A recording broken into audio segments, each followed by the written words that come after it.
At A-level, English language is much more interesting and very, very different to what you do in Year 10 and Year 11. In fact, it'd be much more appropriate to call it socio-linguistics. And it is much more interesting. Don't believe me? Answer some of these questions. Are women more manipulative than men?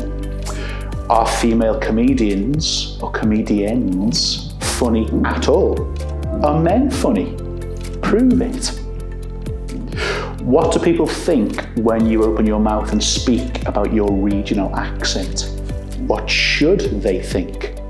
What influences how they view your regional accent? Is anyone actually laughing out loud when they type lol?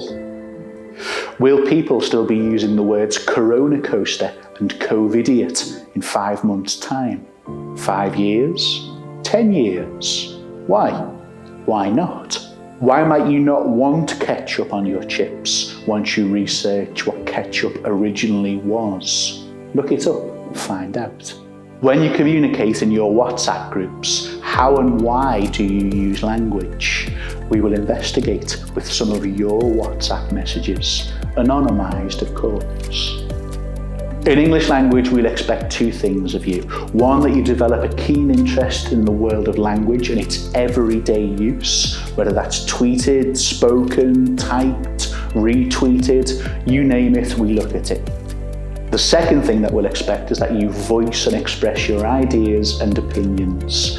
The subject will give you much, but it will absolutely give you the ability to voice your own perspective on how we use language in our day-to-day lives, with each other, and sometimes at each other too.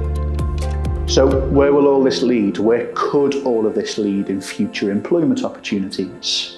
Just this last week, an ex-language student of mine, leaving her university with her first class honours degree in English language from Sheffield, has just landed the job of her dreams. She's going to work with Amazon, helping program Alexa to understand accent and dialect for users of that device.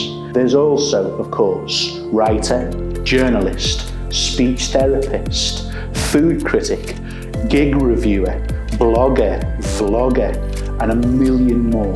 Come and see how language reflects the world, but more importantly and more interestingly, how language creates and shapes the world.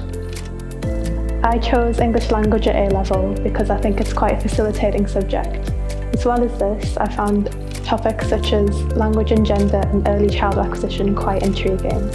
In the past few weeks, we have been learning accents and dialects, which I personally found to be quite fascinating. I found that there is more of a social aspect towards the subject as we are learning about how and why language is used in our daily lives, and I've found myself becoming more aware of this. In the future, I hope the subject will bring more opportunities to me as I'm potentially considering a job in the creative writing industry.